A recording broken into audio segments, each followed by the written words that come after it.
नमस्ते दोस्तों। तो आज इस वीडियो में हम देखेंगे कि राजीव गांधी यूनिवर्सिटी में ढेर सारे कोर्सेस है और हर कोर्सेस का अपना एक इनटेक कैपेसिटी होता है। तो हर सारे कोर्सेस का इनटेक कैपेसिटी कितना कितना है उन्हें हम आज इस वीडियो में जानेंगे। तो यहाँ पे सवाल आता है कि इनटेक कैपेसिटी आखिर है क्या चीज़। तो इनटेक कैपेसिटी को हम सिंपल भाषा में, सरल भाषा में कहे तो वैकेंसी बोल सकते हैं और सीट्स बोल सकते हैं। सीट्स अवेलेबिलिटी कितना है ऐसे बोल सकते हैं। तो हर डिपार्टमेंट का अपना एक सीट लिमिट होता है, अपना एक इनटेक कैपेसिटी होता है। इनटेक कैपेसिटी को हम सीट लिमिट बोले तो भी गलत नहीं होगा। मेन बात यह है कि आपको समझ में आना चाहिए कि इनटेक कैपेसिटी कितना है, यानी कि सीट कितना है वो है। तो उसको हम वैकेंसी बोलने से भी गलत नहीं होगा। और अरुणाचल में ढेर सारे कॉलेजेस है और हर स्टूडेंट्स को अपना पार्टिकुलर सब्जेक्ट पे, अपना पार्टिकुलर कोर्सेस पे एडमिशन मिलेगा ये तो ज़रूरी नहीं है। और राजीव गांधी यूनिवर्सिटी एक अरुणाचल प्रदेश का लौता सेंटर यूनिवर्सिटी है। तो वहाँ पे ऐसे नहीं है कि अरुणाचल का ही लोग पढ़ने आता है। वहाँ पे क्या होता है कि पूरा नॉर्थ ईस्ट से जगह जगह से आता है और पूरा इंडिया से जगह जगह से आके पढ़ने आता है। मास्टर करने, एमफिल करने, पीएचडी करने, ये सब करने के लिए दूर दूर से आदमी लोग आके पढ़ाई करता है। तो उसमें ज़रूरी नहीं कि हर अरुणाचली को एडमिशन मिलेगा। तो उसमें जानना बहुत ज़रूरी है कि कौन से डिपार्टमेंट में, कौन से पार्टिकुलर सब्जेक्ट में कितना सीट्स अवेलेबिलिटी होता है। तो यहाँ पे सबसे पहले आता है advance post graduate diploma in biodiversity. ये डिप्लोमा कोर्सेज का है। तो वहाँ पे कितना सीट रहता है बोलने से उसमें 15 सीट्स रहता है, यानी कि इनटेक कैपेसिटी उसमें 15 सीट है। उसके बाद नंबर 2 पे BCA। तो BCA यानी कि बैचलर ऑफ कंप्यूटर एप्लीकेशन, उसमें 24 सीट्स रहता है। उसके बाद नेक्स्ट आता है B.Ed। तो B.Ed में फिर से आपको 3 तरह के चीज़ें होता है B.Ed पे। एक होता है डिप्यूटेड होता है, उसमें 15 सीट्स रहता है। और एक होता है डायरेक्ट। तो डायरेक्ट में 45 सीट्स रहता है। और एक में होता है पेड में 40 सीट्स रहता है। यहाँ पे टोटल मिला के B.Ed पे 100 सीट्स रहेगा। तो यहाँ पे डिप्यूटेड सीट मैं कुछ भी 100% श्योर तो नहीं हूँ, लेकिन जितना तक मेरा नॉलेज में है डिप्यूटेड जो गवर्नमेंट का तरफ से ऐसे गवर्नमेंट का तरफ से कोई रेगुलर टीचर ऐसे को डिप्यूटेड किया जाता है, उन्हें मीन्स कि B.Ed के लिए वहाँ पे सीट रख दिया जाता है। यानी कि इसको एक तरफ हम लोग गवर्नमेंट के लिए रिजर्वेशन टाइप का हम लोग बोल सकता है। तो यहाँ पे डायरेक्टेड वाला जो, हाँ, ये डायरेक्टेड वाला जो है एक्चुअल जो सीट अवेलेबिलिटी है डायरेक्टेड वाला 45 जो होगा।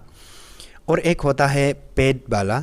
तो पेड वाला में क्या होता है कि आपका डायरेक्ट वाला जो B.Ed कोर्स है वहाँ पे आप ये डिप्यूटेड वाला को तो भूल जाइए। डिप्यूटेड वाला जो आप और हम लोगों के लिए नहीं है, वो गवर्नमेंट का खेल है। उसके बाद डायरेक्ट वाला जो आप और हम लोगों के लिए है। उसके बाद एक पेड वाला होता है। पेड वाला भी आप और हम लोग जैसे लोग के लिए ही है, लेकिन वहाँ पे क्या होता है कि आपका चार्जेस जो है कि ज़्यादा लगेगा। तो ये 3 डिफरेंट चीज़ को आप समझ गए होंगे। तो एक्चुअल सीट जो हम 45 बोल सकते हैं और पेड वाला का मिला के बोलने से 85 होगा। लेकिन पेड वाला अलग से होता है, डायरेक्ट वाला अलग से होता है और डिप्यूटेड वाला अलग। ये तीनों अलग अलग चीज़ है, तो उसको कंफ्यूज नहीं होना है। उसके बाद नेक्स्ट पे आता है BFA यानी कि बैचलर ऑफ फाइन आर्ट्स। वहाँ पे 20 सीट्स रहता है। और बैचलर ऑफ म्यूजिक उसमें 22 सीट्स होता है। Bachelor of physical education 32 seats है। और BSc bachelor of science in geology तो वहाँ पे 26 सीट्स रहता है। और एक सर्टिफिकेट कोर्स होता है, सर्टिफिकेट कोर्स भी ढेर सारे होता है। तो यहाँ पे सर्टिफिकेट इन कम्युनिकेटिव इंग्लिश उसका 30 सीट्स होता है, सर्टिफिकेट इन जर्मन लैंग्वेज का 35 seats, certificate in Myanmarese language 25 seats, certificate in environmental sanitation का 16 सीट्स और एमए इन ट्राइबल स्टडीज़ का 16 seats, diploma in computerise accounting का 50 सीट्स, एमए इन anthropology का 30 seats, master in commerce का 50 seats, MA in economics का 50 seats, MA in education का 45, MA in English का 46, MA and MSc in geography का 48, MA इन हिंदी का 55, MA in history का 62, MA इन mass communication का 30, एमए इन political science का 62, एमए इन साइकोलॉजी का 22, एमए इन सोशियोलॉजी का 50, मास्टर इन सोशल वर्क यानी कि MSW वहाँ पे 32, MBA का 40, MCA का 24, MA in defence and strategic studies का 20, MTech का 18, MTech इन CSE का 18, MTech इन एलिमेंट्री एंड वो इंजीनियरिंग का 16, MSc इन बॉटनी का 27, MSc इन केमिस्ट्री का 28, MSc in mathematics and computing का 40, MSc इन फिजिक्स का 26, MSc इन जियोलॉजी का 27, PG यानी कि post graduate diploma in banking and insurance का 15, post graduate diploma in mass communication का 30, post graduate diploma in financial का ये कुछ फंक्शन का है, ये 20 और post graduate diploma in geo informatic का 12, post graduate diploma in tourism management का 21, post graduate diploma in yoga therapy education का 16 and post graduate diploma in environmental sanitation 16। उसके बाद सर्टिफिकेट इन ट्राइबल लैंग्वेज उसका बाद में नोटिफाई किया जाएगा। तो लगभग हमने यहाँ पे 40 कोर्सेज़ का इनटेक कैपेसिटी हमने आज इस वीडियो में देखा है।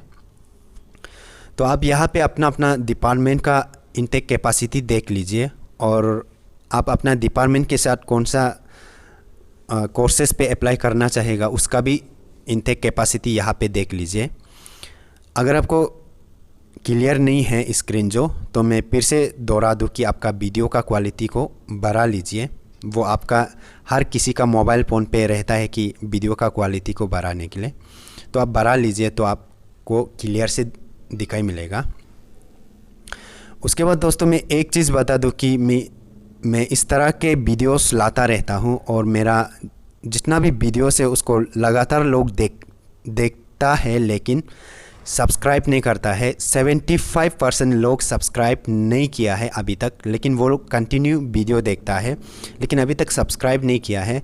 तो मैं आप सभी को ये रिक्वेस्ट करूँगा कि आप सब्सक्राइब कर दीजिए। सब्सक्राइब करना बिल्कुल फ्री है।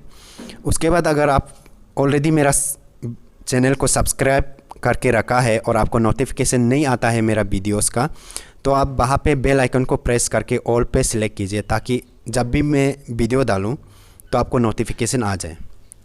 तो मैं आशा करूँगा कि आज के इस वीडियो जो आपको इन्फॉर्मेटिव लगा होगा।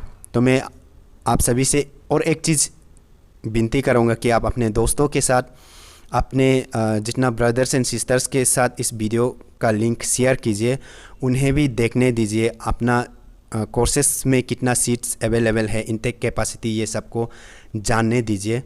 और नॉलेज को हम शेयर करेंगे तो नॉलेज बढ़ता भी है, ऐसा कहा जाता है। जिस तरह मैं नॉलेज को शेयर कर रहा है उसी तरह आपका भी ये फ़र्ज़ बनता है कि आप मेरा वीडियो को शेयर करें। उसके बाद आज के लिए इतना ही, फिर हम मिलेंगे नए एक वीडियो में। तब तक के लिए good bye and take care.